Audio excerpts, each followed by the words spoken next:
And good morning to you, Grenada, Carriacou, and Petit Martinique. My name is Sheldon Scott, and I will be hosting this morning's press conference.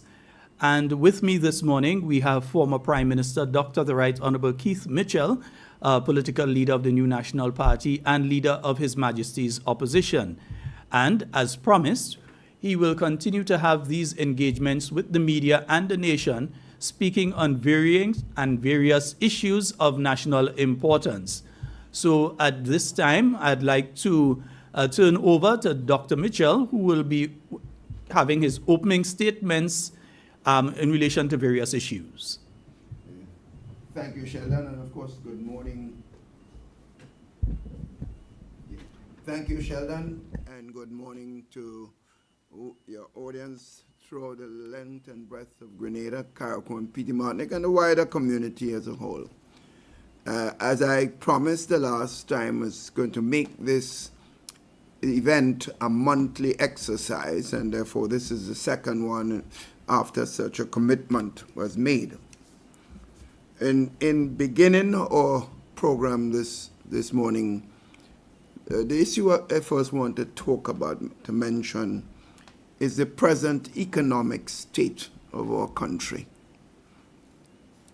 What we are noticing throughout, and we get in reports, and we ourselves as we go around as party members and people of interest, people who clearly understand what is taking place in the country, that there is a serious state of economic despair at all levels in the society. And what is frightening to most people that they do not see the government side appearing to understand the significant aspect of this situation in the country as a whole. So all sectors, you have particularly the poor and the vulnerable, although we're not supposed to talk about the poor and the vulnerable, because this government says the NNP love to talk about poor and vulnerable because we like to keep people poor. You know, all the road work and things that we do is about keeping people poor. So do nothing for them. Let them suffer. That is the context in which the present government operates. So I wonder what is the main concept of one being in government. I thought is in being in government, you pick policies to enhance all aspects of life in the country, so that everybody in all levels in the society would feel there is opportunity for them to improve.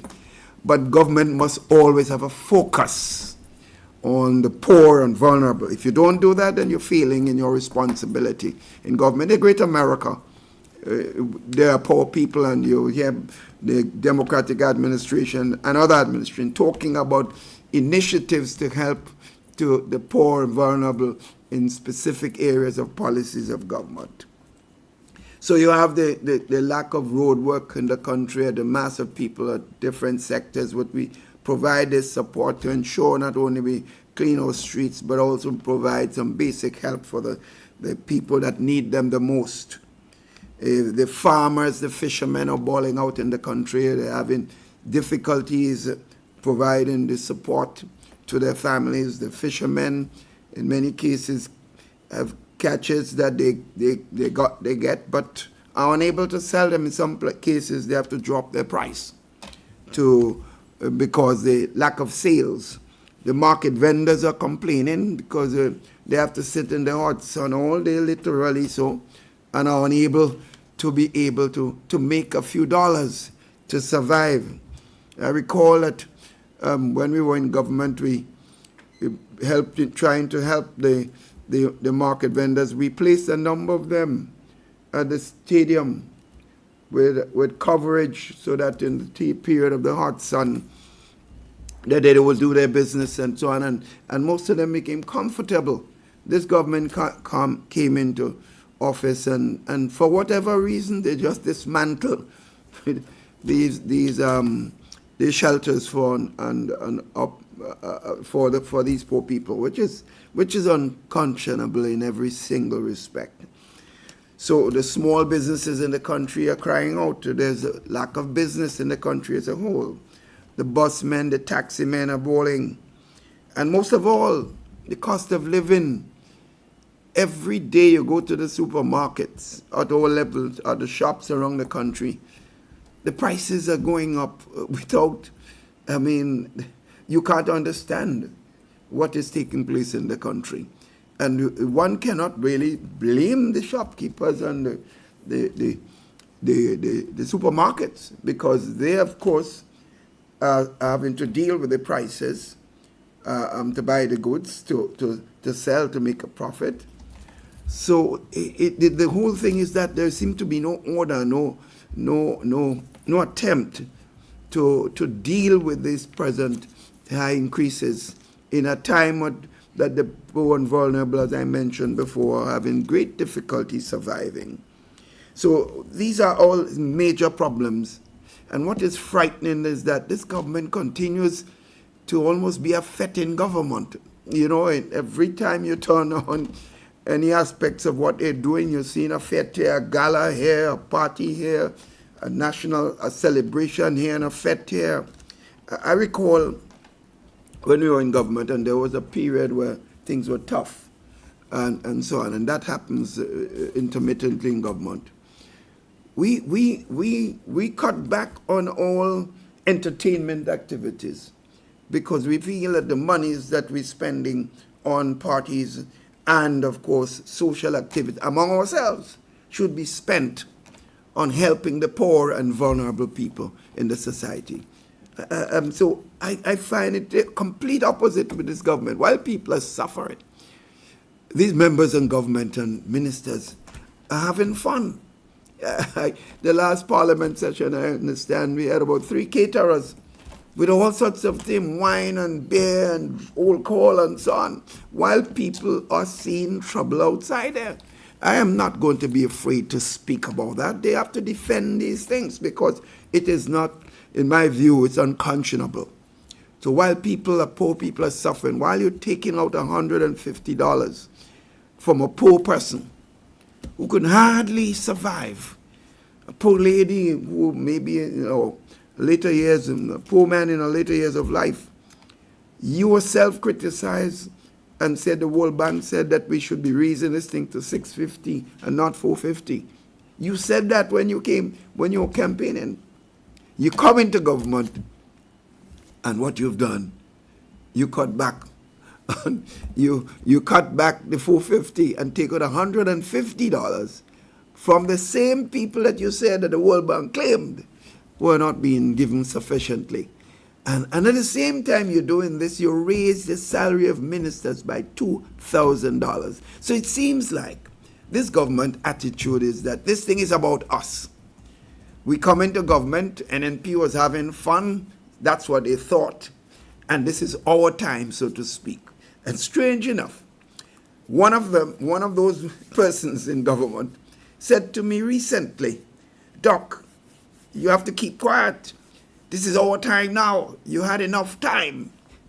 Could you imagine this is being said by someone who's guiding policies in this government?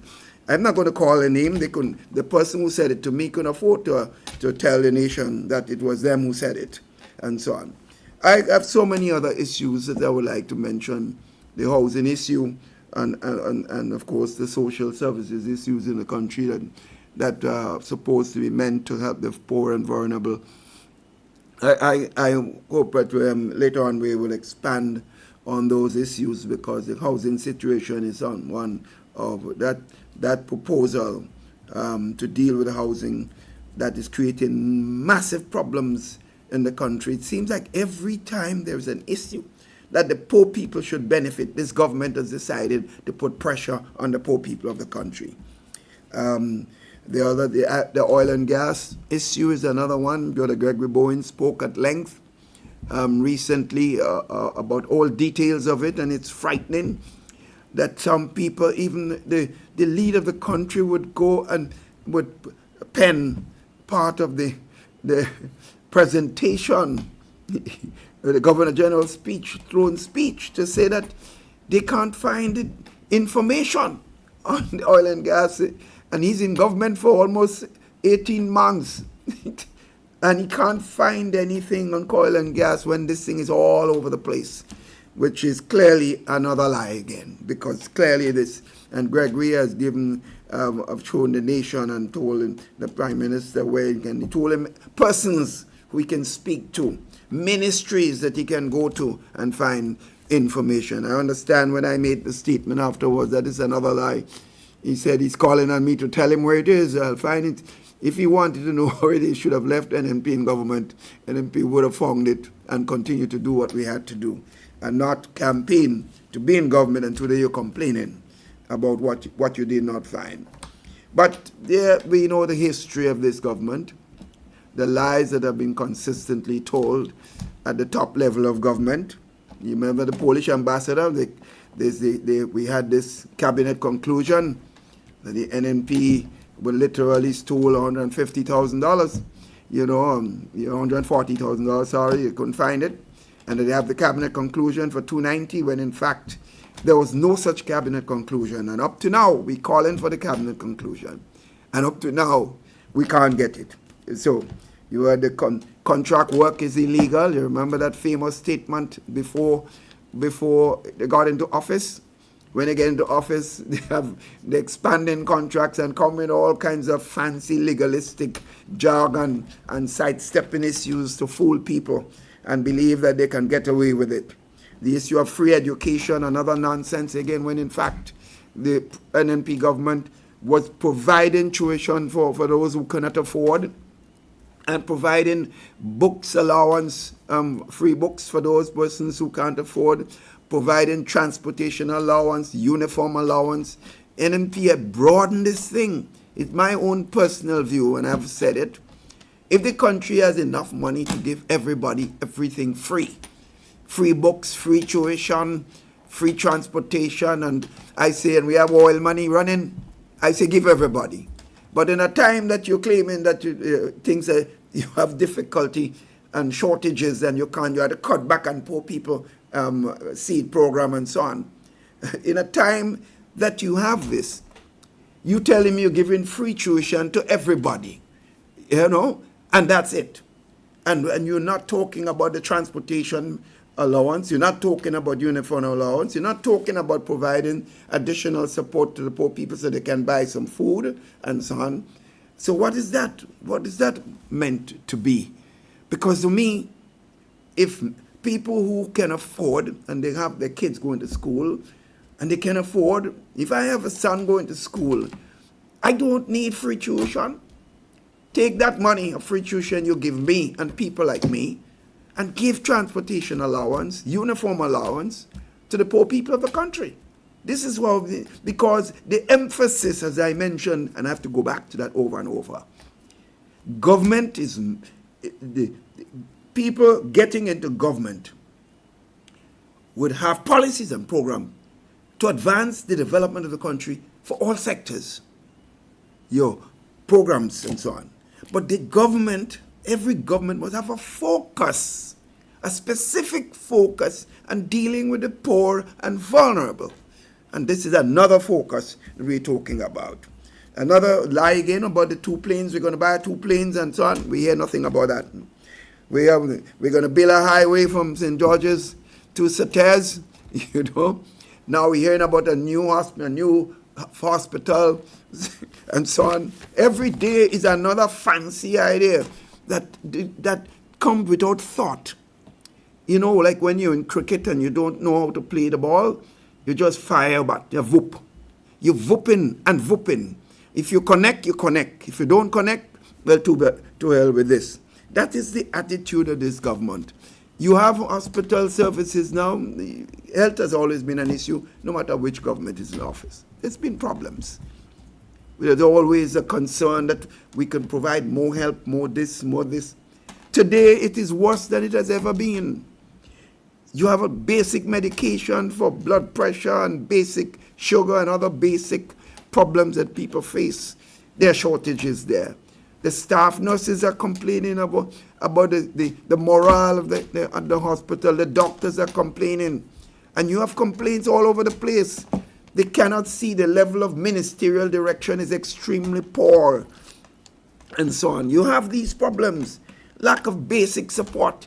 But you're talking about you can't even deal with the fundamental service in the present hospital. You're talking about a big fancy, as if hospital service is about a new big building for millions and hundreds of millions of dollars. That's not hospital. I went to Cuba, and when the Fidel Castro was there, and they took me around Cuba, and the polyclinics around the country, what little small sectors of buildings, but they had all the equipment, they had all the medication to satisfy the needs of the people. So hospital services the building is secondary. It has to be an appropriate building. But the main thing is the equipment, the services, the staffing, the medication. That's what hospital service is about. So I don't know what kind of, what we've been told. Also, I want to just mention, I heard on the throne speech about all plans, to modernize the public service and modernize the police service. Both of these institutions are being destroyed because there is no system, all the investment that took place before, where we had modernization of the public service, the British government, the British Development Division, the US aid on the European Union, helped millions of dollars were spent in the NDC government in 1995.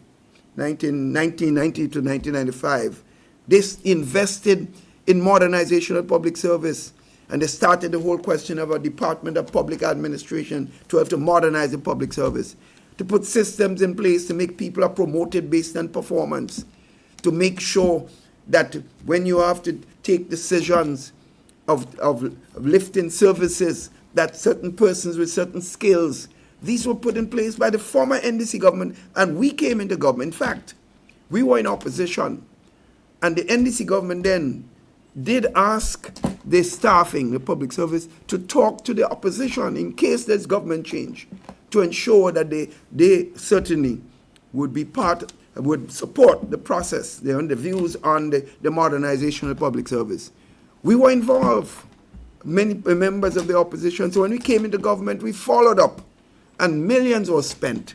Today, the new NDC government come into office, and they are dismantling everything. They're promoting people overnight, taking one person from one stage in the public service, make them a permanent secretary, make them cabinet secretary overnight, with no policy, no promotion judgment or criteria, and therefore it demoralizes the public service as a whole. Because I know many public servants who never really supported the NNP government and were high in expectation of this present government. Today, I know some of them are demoralized.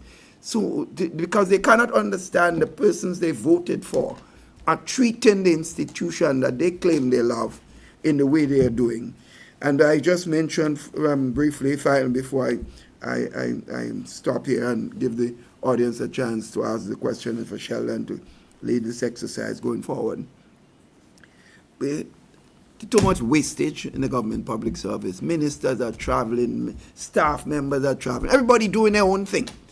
There are no controls of ministers, because when you can find a minister being asked to act as prime minister, and he's out of the island, the prime minister doesn't even know, that tells you the state of governance of this country.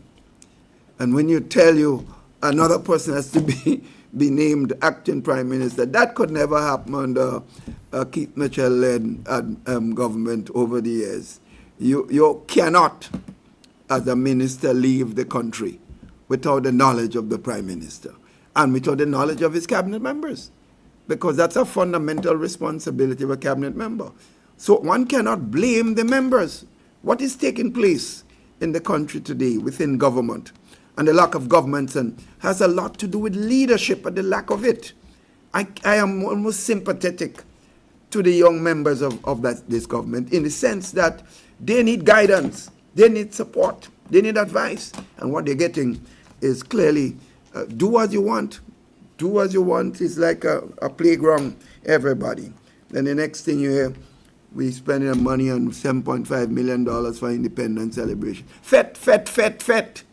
The continuation of party. That is the atmosphere. While people are suffering outside there. And they said, that's not for FET. Well, I'm waiting to see what is coming from this thing. And I know there are a lot of issues that are concerning us. The security of this country is a concern of many, many people, because I know the level of violence taking place in this country and the amount of murders that we are seeing is frightening. And I mean, we talk about it. People are concerned. People who come to Grenada and say it's one of the safest places are expressing concern. And I know the issue of even the question of John T.'s death. I mean, I heard this story about somebody just walking and say they commit a murder, and somebody saying that they commit a murder. I don't know anybody that just walk in and say, I commit a murder. You know, I mean, who are you fooling with this foolishness? I have no confidence, absolutely no confidence, and this is why I made a call that the leadership of the country must call for regional or international support. And I can't believe that should be turned down, because confidence is what you want to build. Because what you're doing now on the claim of solving some problems and arresting somebody, it's nonsense. I don't believe it, that they're credible. So the people wouldn't believe they're credible. So you need to justify what you're doing by setting up a transparent system where people can believe whatever decision comes, that is in fact believable. Right now, it's not believable. So I make a call again, bring in support from the British government or the US government or whoever international institutions exist to do serious investigation and to arrest those who commit those crimes. I rest my case at this point in time, and I know people will be anxious to, and Sheldon, I know you might want to raise a few issues yourself going forward, because you've been raising a lot of them outside of that or being here today. All right, and we'd like to thank you so very much for that extensive, quite a few issues that you've raised, Dr. Mitchell. The economy of Grenada, the state of affairs when it comes to several of our institutions in Grenada. And I know my media friends, they will now have the opportunity to ask your questions. And the way we're going to go about this is that we're going to take questions from you. One, in the first round, we're going to have several rounds. We're going to take the first questions. And if you have a follow-up, based on the response, we'll allow you a follow-up. And then we'll move on to the next person. So I am waiting to see which of you is going to be the first to ask your question this morning. So I have not seen a hand yet. I'm not sure if we have anybody that is ready with a question as yet. But Dr. Mitchell, first of all, we've heard on the issue of oil and gas, we've been hearing several statements being made by the present administration in relation to oil and gas and not being able to find information and that sort of thing. On leaving office, what was the state in relation to oil and gas? What was the situation in relation to oil and gas? Well, we have made several pronouncements, public pronouncements, about this issue. And former Minister Gregory Boyne, who was the Minister of Energy and who, of course, had the technical expertise as an engineer going forward, had in fact give thorough explanation and almost a ball report on the issue of oil and gas. And in fact, government, as he said recently, only recently called on him for information that he had, and he gave it, and he never made a public statement. But since they're now saying that they have found no information, then he has to expose what is happening. We've talked about it. We said there was serious investment by the group that was involved, GPG. There was serious investment involved. And they were able to reach the point of drilling for particular well and the identification of a serious amount of gas and some oil in terms of that first investment. But they need to invest a lot more in doing more wells to make it commercially viable. But that was well known. The data is there. All the seismic studies, even long before we came into office, the NDC government of the previous years sent a delegation down to Trinidad to work with the Trinidad government on this particular issue. So these are not, there was no doubt, and we never told no lie. I mean, the data is there. So I can't understand why would you want to tell a lie like this. And Minister Bowen exposed the lie. If you, Kellen, I know you've been playing clips of what Mr. Bowen said. He went through details and in fact said where you could find what. They're in government for almost 18 months. You have the Ministry of Energy, the Ministry of Legal Affairs, documents were signed and so on. That was not a fly-by-night issue. You have officers, I think he mentioned the officer who was in charge, the technical person, who, what's his name again? Mr. Ogis. Mr. Ogis. He's there. Was a public servant, and he was close to the information, all the information I'm talking about. He was there, so if he has no reason to lie for this government, the government then. So you could get information if you're serious.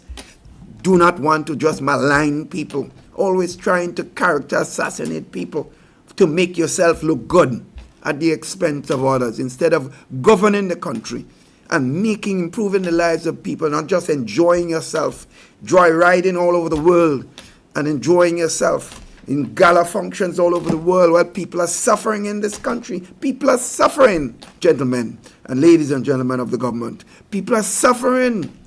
Deal with other people's problems. Help the poor. Help the vulnerable. Stop playing with these people's lives. Do what you have to do to build this country. That is what you have to do, and that's what we're calling on them again this morning to do. All right, I believe we have a question from Linda Straker. Linda Straker, can you hear me clearly? Yes, good morning. Are you hearing me clearly? Yes, I'm hearing you now. Proceed with your question, please, Linda. Thank you, and good morning to the Leader of the Opposition. I have quite a bit of questions that I need to ask. A lot of it might be centered around clarity as well as education to the public. Now, my first question has to do with the recent debt bulletin from the government stated that at the end of June, non-bank financial institutions were the leading holders of domestic debt, which held at 43% of domestic portfolio. Can Dr. Mitchell, as a former finance minister and prime minister, explain to me and the public what is classified as non-bank financial institution, and what is his, is he concerned that domestic debt is as high as 43.0%, while external debt is 100, almost. Okay, I'll end the question there. I'll end it there. Just explain what is non-bank financial. Well, it's like if you have maybe companies that you owe, or institutions or persons or a group that you owe resources to, and there could be a wide range of persons that are not banks, providing banking services. So it's a broad range. I don't know the detail of those loans that that they're talking about. I have not seen the details, but that is a general term used, non-banking institutions and so on. It sounds high. 43% seems a bit high, because what it means most likely, therefore, it would be commercial type activities, and therefore that might be a little worrying. And in fact, the more you owe people in the country and you're not paying for services as you should, then of course you're affecting economic activity and the country as a whole. So I have not seen the report, and Linda specifically, but I'm giving my general comment as I know it, based on my experience in being in the Ministry of Finance, and of course working on financial matters as a whole. So that is how I see it. The other part of your question, I try to remember. What was it again? No, I was just going to do a comparison with Yeah, we're just doing a comparison with with external debt. Well, With external debt domestic, would be if you owe, say, like you owe World Bank institution or something, or you owe companies outside of the country for services or resources that they give you. Hopefully, in our time, we only used to accept, because of the Fiscal Responsibility Act, only loans that we get that of a soft financial basis. For example, we generally went to the soft window of the World Bank. That's IDA. And that IDA used to be what you call 0.75% interest rate, 10 years grace, and 40 years to repay. So they're almost like grant, but it's still part of the debt unless it's forgiven. So you would have to, the IMF and other institutions might provide support, the Caribbean Development Bank. Remember, when we had COVID-19, we borrowed a substantial sum from the soft window through IDA, and working with the Caribbean Development Bank to provide soft loans to help businesses recover from these 2 years of COVID-19. And that we thought was necessary, and that's why our debt to GDP ratio went up a little bit, comparatively speaking, for what we had before, because we felt it was necessary to spur economic activity and to help people to recover. But we never took money, Linda, from the Grenada Development Bank and gave a minister over $2 million. We say that's unacceptable. I mean, I've never heard in my entire period history of being in government, and that is over 40 years, almost 40 years, where government of the day is helping giving ministers of government, in one case 1.7 million, another case over $2 million, and other support services to ministers. If ministers already drawing reasonable salary, people are catching the nene out there. It's the monies that the GDPs help to use to help small businesses, not to give millions of dollars to any one individual, particularly if they're in government. I think this is unconscionable. And to me, I find it strange that you don't hear much comment in the streets. You don't hear certain persons who had loud voices when the NNP was in government, when we did nothing like this. You'd hear calls to resign, calls for demonstration, I'm not saying you should, but where are the voices? Where are the conscience of this nation?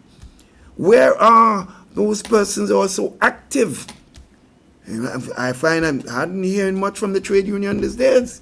With all the firing and victimization of workers, the destruction of the livelihood of people. We never did this, but we had so much confrontation. But it's amazing. Some voices seem to be shut now. I don't know what's the reason. But I will call it out, because when I was in government, I was called out for things that some case blamed for things I had nothing to do with. So I'm saying this is our country. It doesn't matter who it is, whether it's Keith Mitchell and NMP, whether it's NMP and whoever leader is involved, whether it's NDC and whoever is involved. When something is not right, we must call it out. It shouldn't. One thing is good today because it's one government in office, but it's bad today with another government in office. That can't be. Bad is bad, good is good, and it should be consistent throughout. my follow-up question is, Yes. according to the same bulletin, not the bulletin, the monthly fiscal report, Yes. for the month of July, when compared to January to July of 2022 and 2023, government received less than expected grant, a serious reduction in grant. What's your view on this, and what you think could be responsible for government receiving less than expected grant? As a matter of fact, for that period, last year there was 157 million, and for the period this year it's 33.3 million. What's your view on what could have caused and responsible? Linda, there could be a number of explanations, but I would suggest a few. Clearly, the NNP had followed a serious fiscal model that were consistent with what is expected for countries managing their own affairs properly. When you do that, the international community and friendly institutions would come and provide the necessary support to you. But if you are mismanaging your economy and you're doing things as if, well, the money is no problem and you can do what you want, you're traveling freely, you're spending what you want, you're doing anything you wish, and they seem to think you have a lot, there is no need to give you anything specifically. So I think the management style of the government, the fiscal management of the country can be, because as I say, I don't know the specific details, but I was just being giving you an idea what I believe could have affected this. And of course, the image of the government. We had serious international connections with the international community. We were able to raise millions and millions of dollars from climate change, the GCF, and other institutions internationally because of our involvement. That's why we were able to get the appointment of Simon Stingel in such key positions in the UN organization, because we were respected regionally and internationally. I don't know what's happening in this government at this time and what is taking place, but it's clear that it seems to me the government main source of getting grant is the passport issue, the CBI, where I understand over 90% of the applicants are Russians in a time that you have the serious problem with Russia and the Western and the European countries, and including America. And that again could be a serious issue. It will affect our image regionally and internationally. All these are factors. I'm not suggesting, as I said, I don't know the details, but I'm only suggesting what could be factors responsible for what is taking place in this country and the fact that the government doesn't seem to be able to get the support that the former government used to get. Okay, and I believe we've got a question by Miss Nancy Maguire, so we'll move over to Miss Nancy Maguire. Good morning to you, Nancy. Are you hearing me clearly? Good morning, and good morning to Dr. Mitchell and everybody. Morning. I have a question about, I'm seeking an explanation, because when they talked about regularization of public officers, and they've done all this research and studied into who was hired how, and they are saying that we have different categories and different contracts and a whole mode of operational contracts, however you want to say it. But I wanted to tell us how we had to have the structural adjustment program in the first place. And that is where we started to improvise on the way people were hired, because of what the international donors were telling us we had to do, because of what the NNP had inherited financially. But thank you, sir. Nancy, I think let's go back to the history. It's well known that when this government we had, after the fall of the revolution in 1983, it's well known that the revolution had a public sector type management of the entire country. In other words, everything was being done through the state, so to speak. That resulted in a bloated public service, and that you had much more people in the public service than the country could have supported over the years, because everything the PRG done was public sector. The hiring side, everybody became a public servant.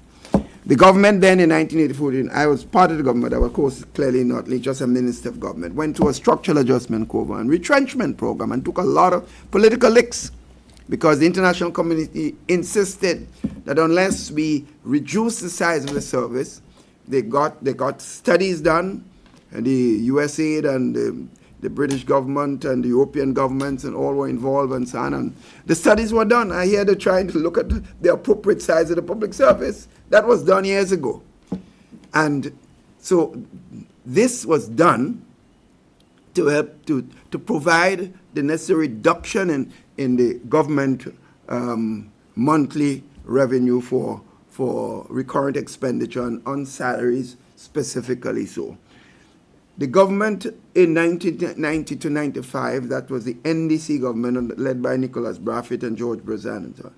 They continued that exercise after the NNP went out of government in 1990 and continued with an additional initiative of public sector modernization, which I mentioned a short while ago. This was not an NNP thing.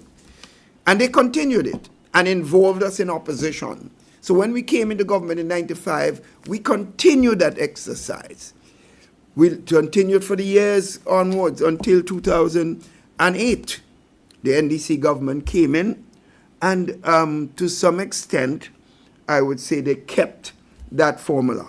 There was some tinkling with some hiring here and there, and personnel in the service here and there, but generally speaking, they were not inconsistent with the general policy over the years.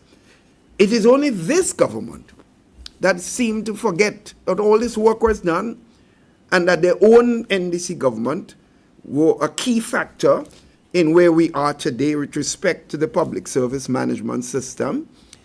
And therefore, they're proceeding to dismantle all the things. And I mentioned, remember the first budget presentation that I made in reply to the budget, when they've been one stroke of the pen. They brought in over almost 200 new persons on the public service payroll. And don't think the international community is not hearing this. In a time when you should be managing the public service, you should be increasing services to the country and not necessarily bloating the public service. Here were you doing the complete opposite. And it's because I believe they lacked that maturity and they lacked that understanding of the impact this thing would have on their own management of the country and the ability to be able to provide basic services and to improve the livelihood of the people of a whole. So I think this is something that where we had gone through so much. So I don't know why this government feels that they have to overturn almost everything that was there and claiming, as the Prime Minister said, nothing was done in the country since 1983. What a sad statement. It's so sad to hear someone make a statement like this. It's frightening.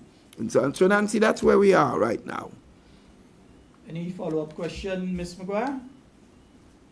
Yes, I wanted to just turn to the throne speech for a minute and just get your general feelings about whether you thought it was on the political side as opposed to, a speech from His Majesty. No, well, Nancy, first of all, Her Majesty, the Governor General, Her Majesty's representative, the Governor General, His Majesty, sorry. I have to get used to this. The Governor General is the King's representative here. Now, in England, the King's throne speech is written by the government. So it's a government speech, but the King reads it. He may or may not have some initiative or input based on his relationship with the Prime Minister or whoever in government, helping with the development of that speech. Similarly here. But the speech that the Governor General reads is the speech of the government. She may have an input. When we were in government, I could say that now and then the Governor General would offer an advice on certain lines in the speech that we give her. And sometimes we accept or we give explanation why it is necessary to keep it. But that's a role of government and the role of the responsibility of the Governor General. So I cannot blame the Governor General or imply that what she read was not necessarily the best possible speech as far as she's concerned. This is the speech of the government of the day. As far as the speech is concerned, there were lots of words. Anyone could write a nice document and talk and talk. This government is famous for talking and sand dancing with words. You know, like when we are in the courts and we using language to confuse everybody. We can write things, but we never concern ourselves with implementing what we say. And this government has a history of making lots of promises, saying all kinds of things. They're promising to build new hospital, promising to build a road to Sates, from St. George's to Sates. They're promising to build to a cultural center every part of the country, every place they go to do a little culture thing. We're going to build a cultural center here. Promising to build a road, promising to build.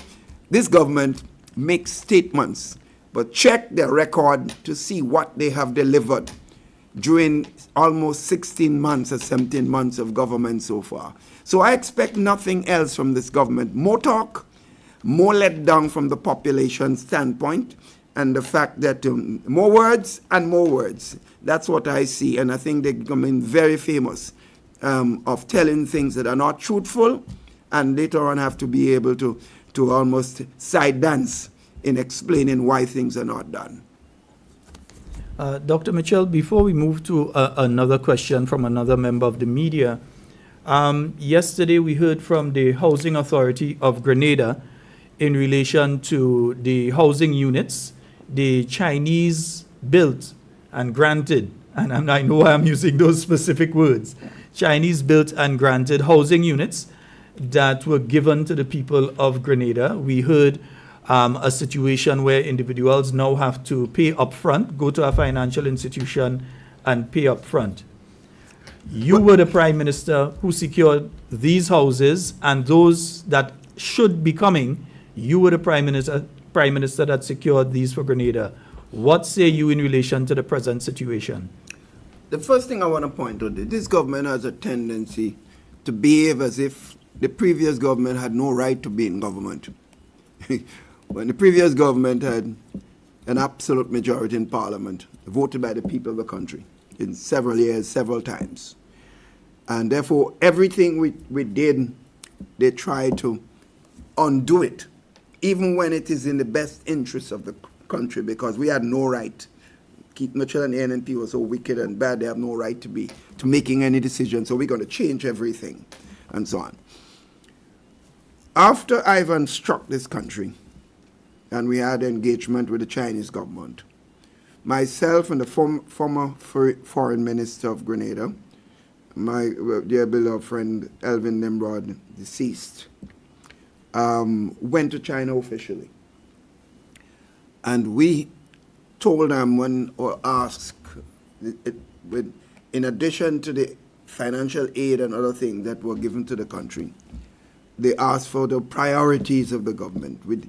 We named the destruction of the stadium as a serious priority because we wanted a stadium where the young people can use their skills in athletics and football and, of course, cricket. So that was one. But also a top priority was providing housing for the people in the country. But we specifically said to the Chinese, we wanted the houses for the poor, more for the poor and vulnerable.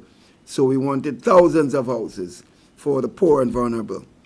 It was meant for people who do not normally would qualify to go to a bank, right? So we specified, and it was a gift, grant. We didn't invest any serious money from the Chinese government, built this, agreed to the arrangement, and agreed to 2,000 houses for the people. And it was meant to be given to the poor people of this country who do not necessarily will be able to qualify to go to a bank. So no matter all the things you're hearing, or they're going to get guarantees on, this is nonsense. The fact is, the minute you talk about a one-bedroom house for $50-something thousand, and another bedroom house, two-bedroom for $70-something thousand, you are in fact ruling out a lot of the poor people who should be getting these houses. I would not say totally free, but with minimum amount of investment.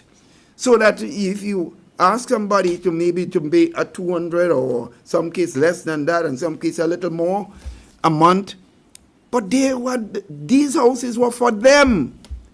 And now you're taking it as if it's your government. your responsibility to change the criteria, change the modus operandi of this, of the service of those houses. And to charge people a pile of money to do what? For more travels, for more fete, for people to take their spouses and their boyfriends and girlfriends to all parts of the world at the expense of the taxpayers? Is that what it's for? Is that what the money for the poor people is all about? I'm frightened. The houses must be given to the people who need it the most. And I'm not saying you're going to be perfect. I don't believe the NNP would have been perfect in the delivery of all who get there. I'm sure in some cases, some people that should not qualify may have qualified. But the mass of the people that should get those houses are the poor and vulnerable. And I don't understand how you can expect a poor person to find $55,000. I don't care who is guaranteeing. The fact is, they must pay this thing over every single month. And these people, in many cases, not working. So where are they getting the resources to do so? Go back to what was promised. You were not involved in acquiring these houses. It was a previous government, and the policy was give it to the poor and vulnerable. And instead of that, you want to do your own thing. First of all, letters were given to the people of Carriacou and some other places in the country, to people.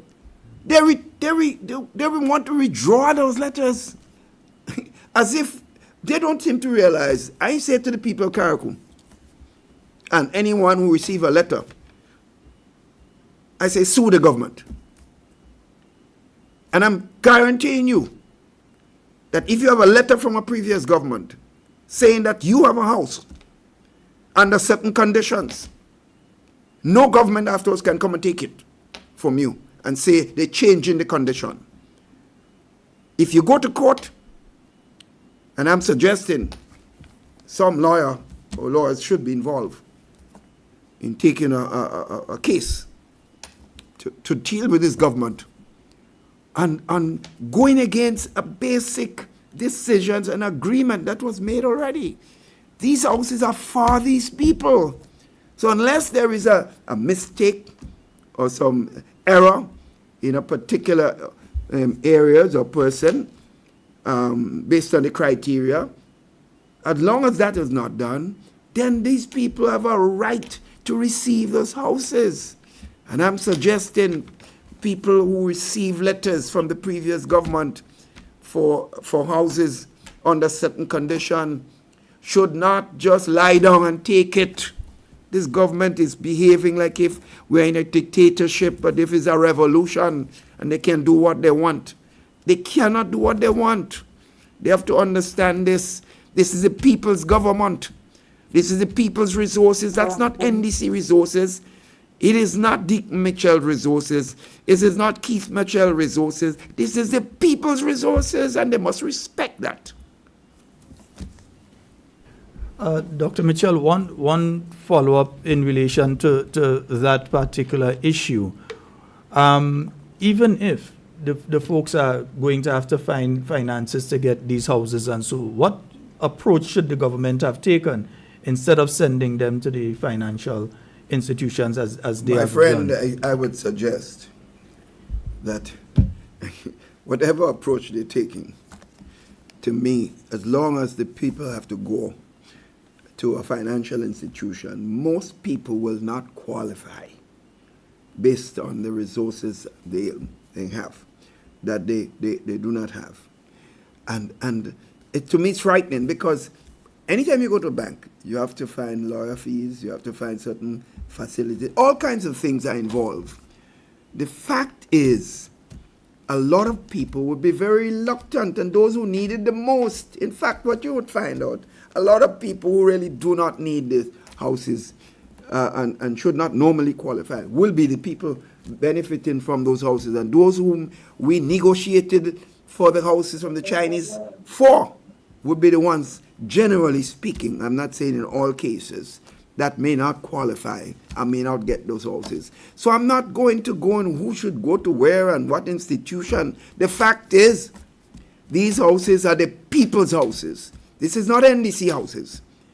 These are the people's houses. And it was meant to give to the poor and vulnerable. And there were already criteria laid down by the previous government about how these houses should be given and to whom and under what condition. And I'm saying the government should abide by the previous understanding of the decisions. And that's the way we should take it.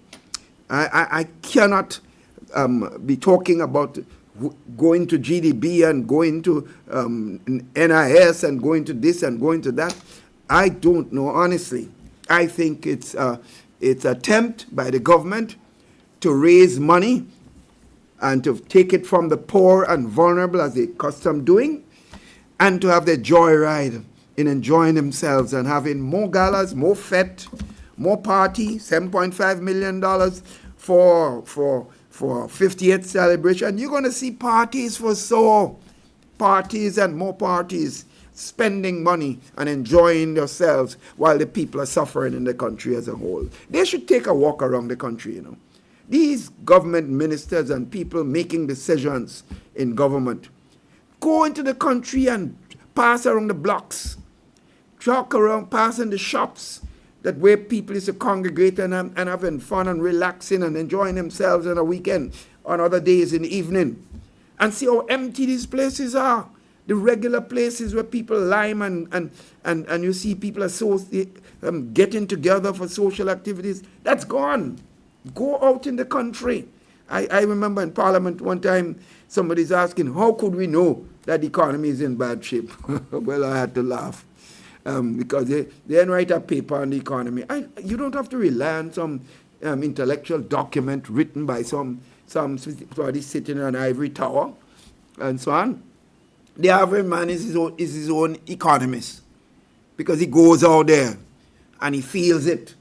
He knows when he has money to take care of his kids. He knows when he has money to do basic things. He knows when he has money to buy food. And he knows when he doesn't have.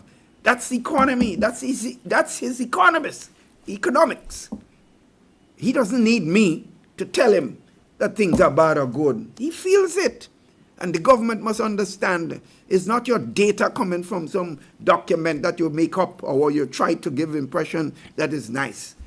It is what the people feeling outside. And I'm telling them, the people are hurting, they are hurting, and they're hurting.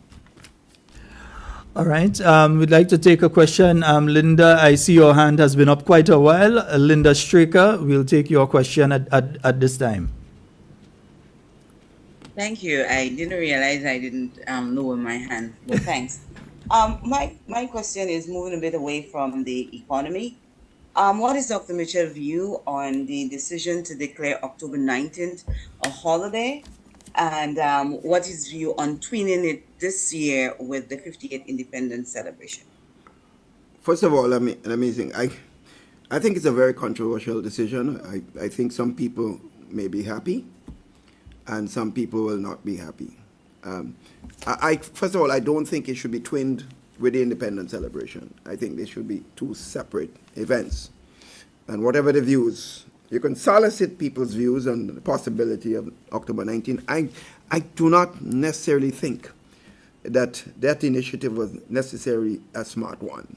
But I think it's something I believe the people should be much more involved. I think they should have listened to comments from people because October 19 is a tough day for a lot of people in this country. Some people would be happy to have to revisit it. Some people are going to go through another set of trauma and difficulties, and I don't think the government is assessing the situation as well as they should.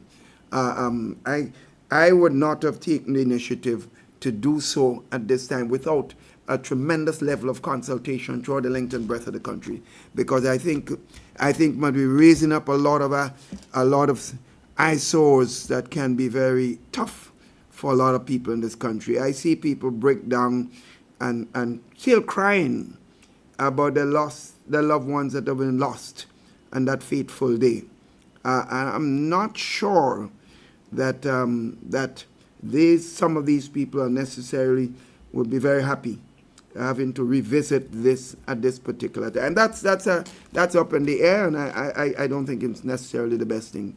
but the government has chosen this for whatever reason. What I do, I will wait to see what marriage they're coming with independence and October 19th. That would be the most interesting one, because I have my fears that it's intended to make this a political event, to score some cheap political points, which they believe that because of based on their own understanding of where the mood of the country is.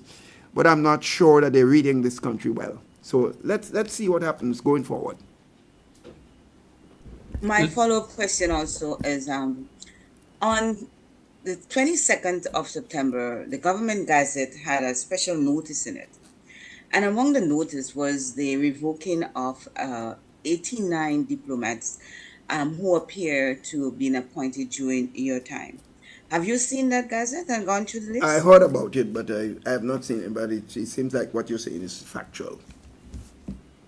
It is factual because it was gazette. Yeah, that's what I'm saying. From the best of your recollection, how much persons, when initially we would have heard about the Polish ambassador thingy, one of the things that I learned was that there was a technical fund that the people who would have gotten such appointment would have to pay a certain amount of money. To the best of your memory, can you recall how much persons received such appointments? Well, no, I wouldn't be able to tell you the total. So if you said 89, but some was done before we came into government, and some was done by previous NDC government. Some people had ambassadorial or ambassador at large activity through governments before us, whether it was NDC or previous NNP government before we came in. So, but we came up with a policy that we, in looking at having representation or services in different parts of the world, we sought to have people with knowledge, people with credibility, people with resources who would be able to advance the development of the country. So in addition to paying 150,000 US to the technical fund, they had to agree to certain proposals. Some would agree to help education, some would agree to help health care, that providing equipment and services for our health system. Some would have to agree to provide scholarships to education and services. They're wide range based on the person's background and connection in their own cities. That was the agreement. But before we issue any such letter of appointment, the security services of the country, FIU, the regional security apparatus, all have to check, or the international community security system, check those persons out and to ensure that they are in fact bona fide and, of course, persons with credibility and good background that to be appointed. In other words, they could have all the money. They could have all the understanding of what they would help us with. They could have the money to put the 150,000 in the technical fund.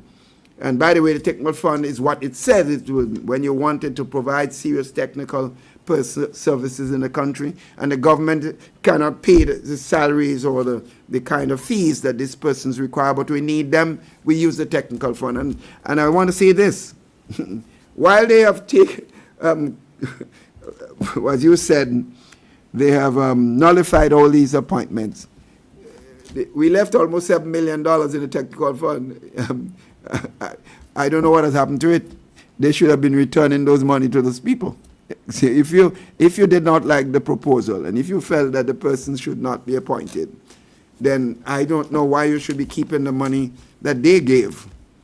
And so obviously, I have a distinct feeling that if these people decide to take this government to court for revoking the appointment, they might have a case. I'm not a lawyer, but it seems to me common sense will tell me that if I have an agreement with a legitimate government authority and another government came in, he has to honor, unless there is some illegality or some issues of security in as far as that agreement is concerned. That is my understanding, but again, as I said, I'm not a lawyer. I'm only making a statement based on how I feel about these things.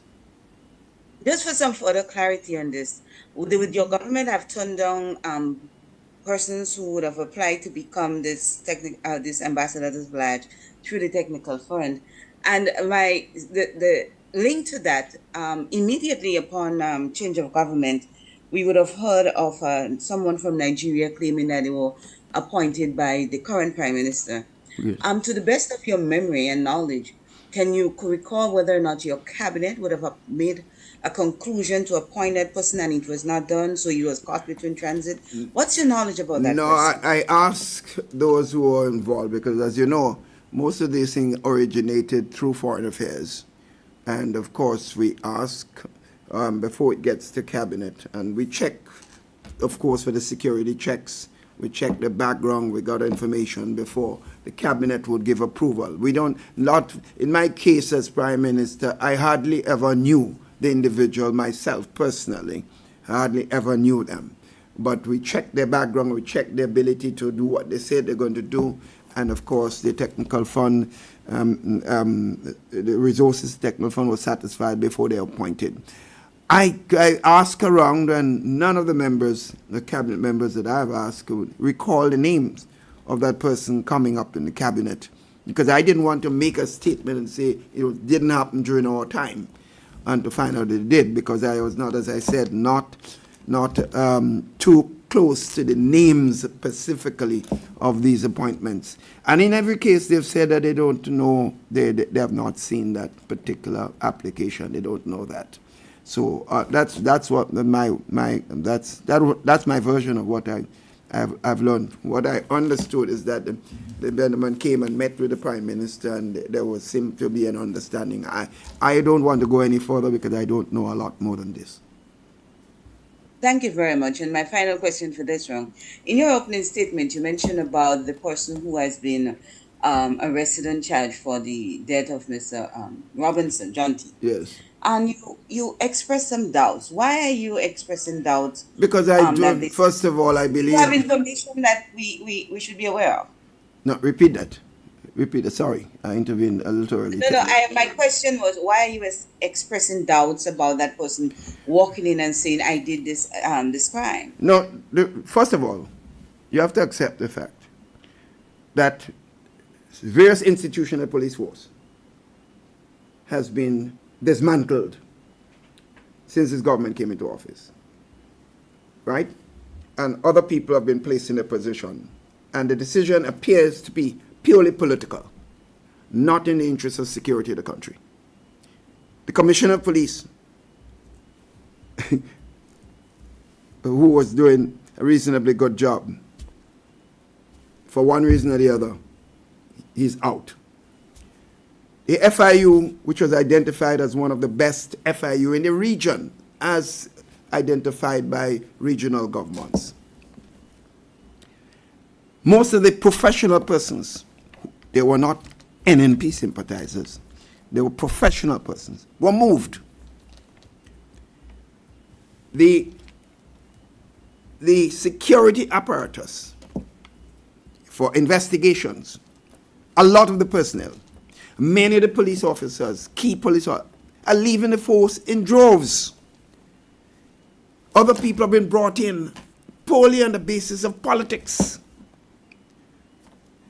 And there is this atmosphere in the police force that is, politics is what prevails in the police force. So how could I trust my life in the hands of persons who are placed based on politics, not on professionalism? And I'm saying, when you have serious concerns of security in the country, when you have incidents of murders taking place, and when you hear someone walks in and say that I kill a man, and you're hearing all kinds of rumors, I'm saying I have no confidence. And I believe I'm justified. And if you go around the country and take a serious poll, you would hear people telling you, they can't fool me with this. So I'm saying, one thing people must know, there is no statute of limitation to murder. So you may duck and hide today, but sometime in the future we'll find out the real truth. I will not be satisfied until an regional international organization comes in and do a serious investigation. When that comes out, and if that person that they come and tell me, yes, we believe that, then I'll believe. Right now, I don't believe. I can't fool myself. One thing you know about me, I can't tell you I believe in something and that I agree with something when I don't believe it. Even if it loses me some votes, I will not say it. All right. I just wonder if anyone else has any more questions as we get ready to round up. I'm not seeing any hands, so I assume that Dr. Mitchell has been very clear, and we know he's been very articulate and very passionate in speaking here today on these various issues. So, Dr. Mitchell, as I'm not seeing any more questions from the media at this point in time, any closing statements that you'd like to make to the nation in relation to the various issues you've spoken about? You've spoken about the issue in relation to housing, you've spoken about the economic situation, etc. And I know that there's quite a bit of food for thought amongst the Grenadian population right now, those locally, regionally, and internationally. Your closing statement, sir. Well, all I can say is that this issue of throwing out people out of work, taking contracts from people arbitrarily who has been working and providing good service to the country, is destroying the fabric of our society. It's creating a lot of uneasiness among families in the society. And there is this perception that some people are afraid to talk. I say to you, God give you a right to freedom. The life that you are given, you're born free. Don't let any man, not Keith Mitchell, not any other person, interfere with your right to speak. And they cannot get rid of you from your livelihood. The government in office must serve the entire population. It cannot be those you perceive who vote for you. The others pay taxes. They provide commitment and service to this country. And therefore, you have to respect that and treat everyone as equals. What we're doing in the country right now is dividing the society. And I'm worried about the division in the society. I say, speak out. Let men interfere with you when you speak out. Because there are a bunch of cowards that exist in government. Because if you're not coward, you're not afraid for people to speak. Because people have that right. And I say to you, don't be afraid. Use your right, your fundamental right of freedom. And that's the condition on which I like to close this thing. Don't allow anyone to make you be subservient to any politician, whether in government or opposition. All right, listeners and viewers, we'd like to thank you for joining us on our monthly press briefing with Leader of His Majesty's Opposition, former Prime Minister and political leader of the New National Party, Dr. the Right Honorable Keith Mitchell. My name is Sheldon Scott, and on behalf of the technical crew, those of us here locally, those of you tuning in regionally and internationally, the entire family, we'd like to say thank you very much for joining us, and we look forward to engaging you next month once again on various and varying issues of national importance. Thank you. Stay up to date with all that's happening with the New National Party, NNP. Send us a message via text or WhatsApp on 405-8683 with your name, email, and constituency. Stay in the know with NNP. Get updated.